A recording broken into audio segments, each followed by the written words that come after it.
ఎమ్మెల్యేగా నవీన్ యాదవ్ గెలుపు. జూబ్లీహిల్స్ ఉప ఎన్నికలో కాంగ్రెస్ ఘన విజయం సాధించింది. నవీన్ యాదవ్ 98,988 ఓట్లు సాధించగా బీఆర్ఎస్ అభ్యర్థి మాగంటి సునీతకు 74,259 ఓట్లు వచ్చాయి. ఇక బీజేపీ అభ్యర్థి లంకల దీపక్ రెడ్డి 17,061 ఓట్లు పొందారు. మొత్తం 24,729 ఓట్ల భారీ మెజార్టీతో నవీన్ యాదవ్ విజయం సాధించి జూబ్లీహిల్స్ ఎమ్మెల్యేగా ఎన్నికయ్యారు. కాంగ్రెస్ ఘన విజయంపై కేసీఆర్ ఆరోపణలు.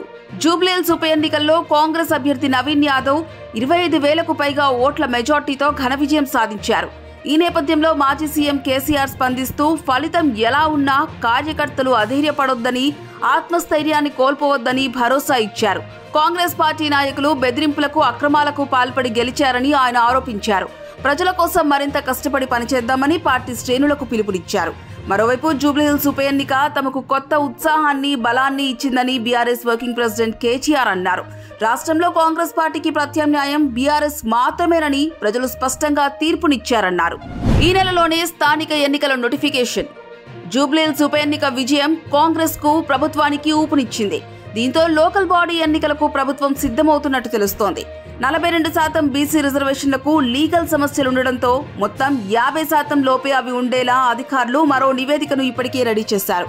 ఇక ఎన్నికల నోటిఫికేషన్ నెలాఖరులోగా రావచ్చని భావిస్తున్నారు. బీహార్ కమలం కైవసం. జేడీయూతో కలిసి బరిలో దిగిన కాషాయ పార్టీ విజయఢంకా మోగించింది. 2020 ఎన్నికల్లో ఆ పార్టీ 74 స్థానాలు గెలవగా ఇప్పుడు ఆ సంఖ్యను భారీగా పెంచుకుంది.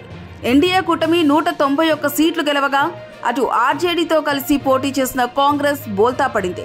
రాహుల్ గాంధీ ఓటర్ అధికార్ యాత్ర పేరుతో ఇటీవల బీహార్లో చేసిన ప్రచారం ఎంతమాత్రం ప్రభావం చూపలేదు. ఈ ఎన్నికల్లో కాంగ్రెస్, ఆర్జేడీ కూటమి 33 సీట్లకే పరిమితమైంది.